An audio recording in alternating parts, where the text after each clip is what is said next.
All right, guys, I did pull out this alternator here. As you can see, this is the one that was inside of the Chrysler. You can never tell if the alternator is good just by looking outside of it. This actually doesn't look bad. But this is like an old Denso alternator. So here's what I'm going to tell you right away. I just came back from the parts store. I had it tested at O'Reilly, and it's a free test that they do for starters and alternators. So they tested this. Now this is kind of like good news and a little bit bad in a way, okay? The good news is that this alternator was tested that it was bad, okay? The bad alternator. That's the good news. That is charging at like 10.5. I'm gonna put it up on the screen, like what the actual numbers are. But the thing is, it's charging basically at like 10.5, okay? Amps or volts or whatever the normal saying would be. The bad thing is that the test failed twice when they were doing it, and then they just basically went and sort of like backed out, and they went to see what the actual results was, and that's the results that they gave me. So it's not like the test was successful and it was tested properly, and that is something to be believed. But this is the number that they gave me. So I'm being hopeful right now that this alternator is dead and there's no other troubles besides the alternator. Because as I've done research before, people had Chrysler 300s and whatnot. Their battery light would come on. They would replace the alternator. And when they did, the problem never went away. Okay? And then upon doing some research, which is almost kind of like hard to believe, some would say the ECU goes bad. The voltage regulator is not in the alternator itself. It's in the ECU. Some are saying it's body control module. Okay? I don't know. I would have to do more research to really find out the truth. But what I thought was that this is a voltage regulator. So I bought it on eBay. I replaced it, and then it did not work. So I told them it did not work on eBay. And they said, well, that's actually not the voltage regulator.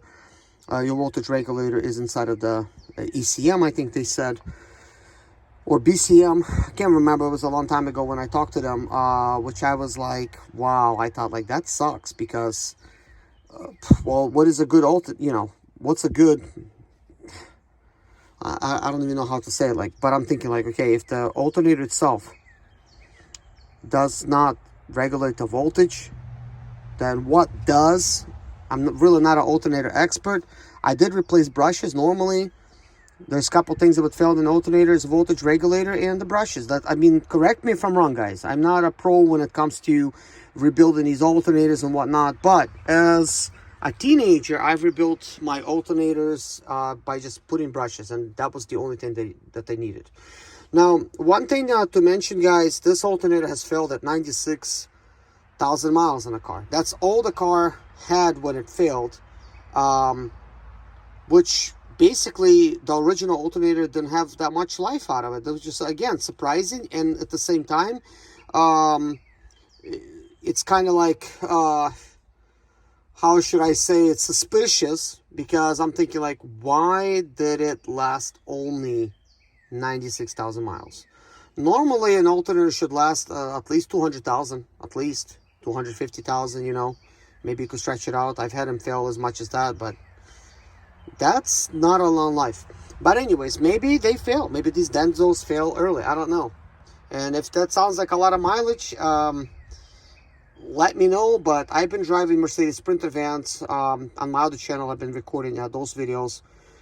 And I put like lots of thousands of miles per year, like 150,000 miles per year at the very minimum when I was driving. And my alternators would fail at about 250,000 miles. But anyways, let's install a new alternator. So anyways, guys, we got a new alternator right here. Let's go ahead and actually open this up. This is an eBay one.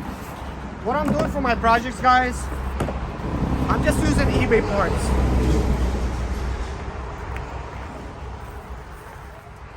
Alright, so I'm going to get you guys a little bit closer. Oh no! Look at this, guys. It came in with a busted plastic piece. That sucks. All right, so we're gonna go ahead and pull this out.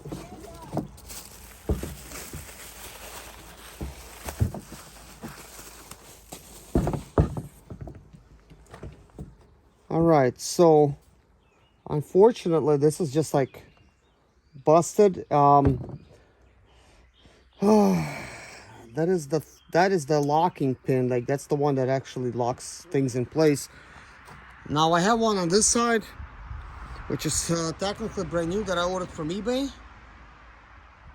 And I don't even know if this works. But this one's busted, so that's already, that's a bit disappointing.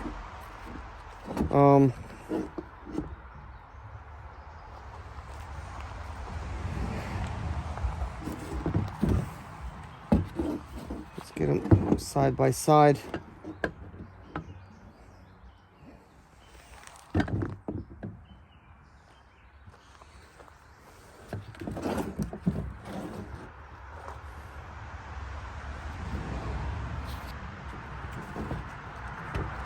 What I was trying to do is see if this metal is about the same or not,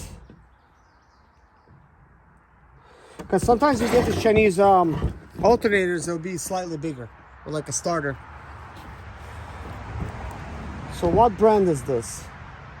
Doesn't say what brand this is.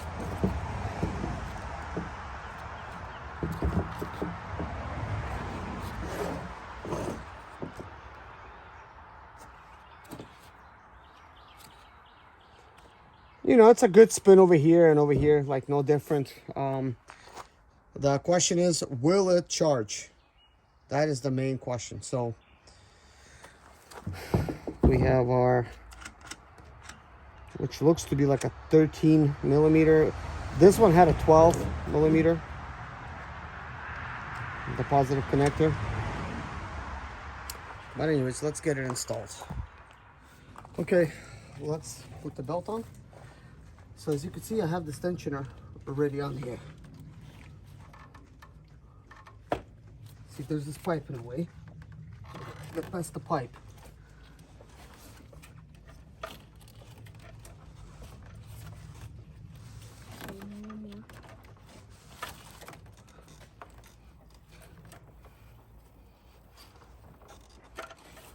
Okay, problem is, it's going on that roller.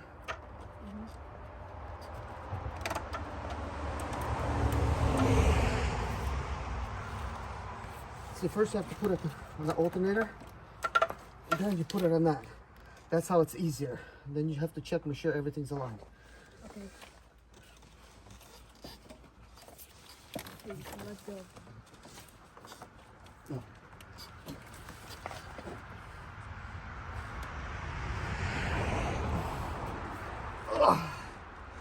My shoulder.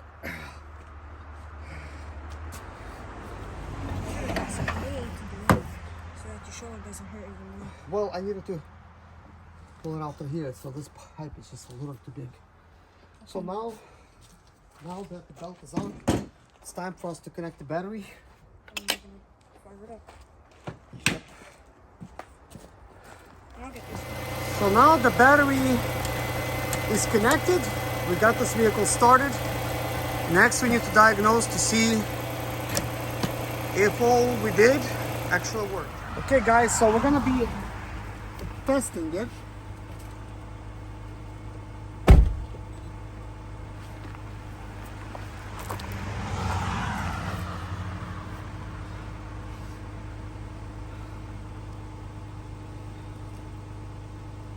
So let's go into the diagnostics.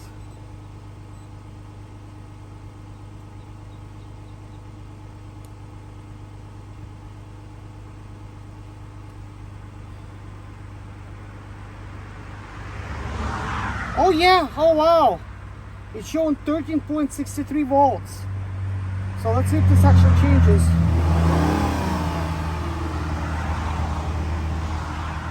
I mean, it's just showing a steady 13.6 volts. So that's good. I actually have another unit that tests the alternators and stuff like that.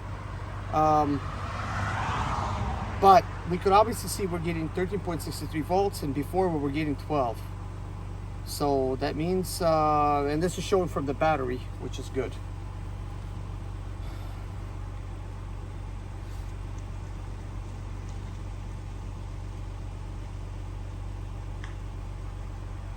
Let's just do look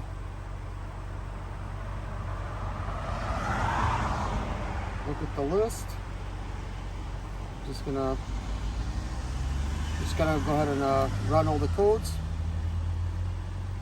And we got some codes that are coming up. Here's a transmission control module code.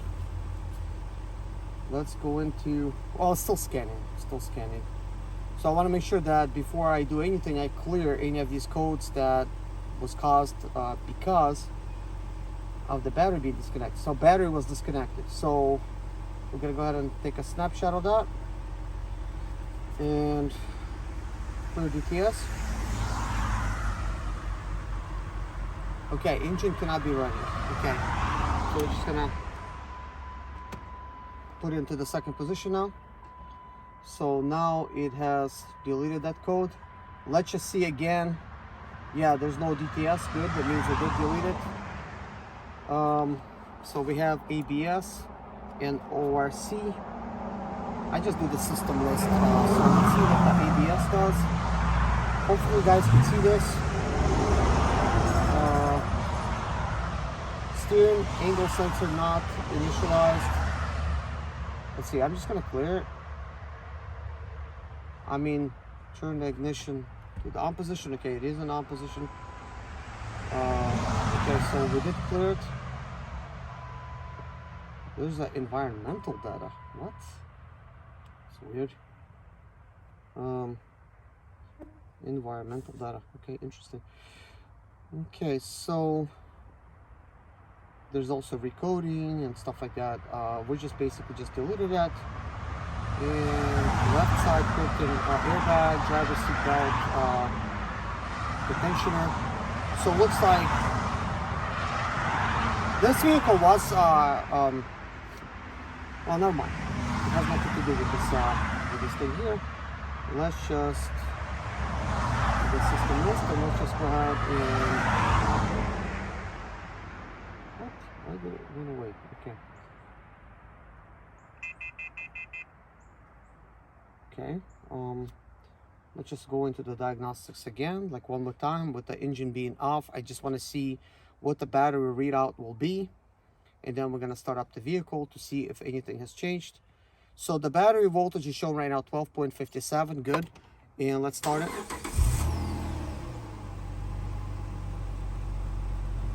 Why did it not change? It's like, oh my gosh, like this is the scary part. Like I shut it down and it's still showing 12.57. But as soon as I started diagnosing, it was like, looks like it was clear. Now it's hopping anywhere from all the way to 14 to slightly over 14. So it is, you know, showing me these different things. And it looks like the transmission code is gone. And I just got some seatbelt code faults and airbag fault code. Yeah, our brake is on. So we will remove the parking brake. Good, so battery is charging. That is already a great thing. So next, I'm just gonna go ahead and get this thing down, get this thing fueled up, get it washed and everything. I gotta head to the car wash. That's what I gotta do right now. So so guys, looks like in this situation it was just an alternator fault. But if it was an alternator fault, like I showed you before in a video, I do have this tool here that can diagnose anything from like having a blown fuse to giving it like a negative connection to something that needs it, but it's a bad ground, to basically giving it like you know, juice, because you connect this to the battery and then you basically do it that way. I know that probably did not make a lot of sense, but the cool thing is the components that do need electricity, this can send electricity to them, which is good. that means I could diagnose whatever I need to diagnose and figure out exactly where the problem lies, and then I could actually fix that. But in this situation, we're not going to get into it because it's just completely unnecessary. And as you can see, we have very, very minor codes. We got a little airbag light on, which is nothing. So basically now I'm just going to put some fuel in it. This vehicle was sitting for a while. Fuel is almost on empty. So we want to make sure that we actually have enough fuel. But anyways, thank you guys for watching. Take care of yourself and see you in the next video.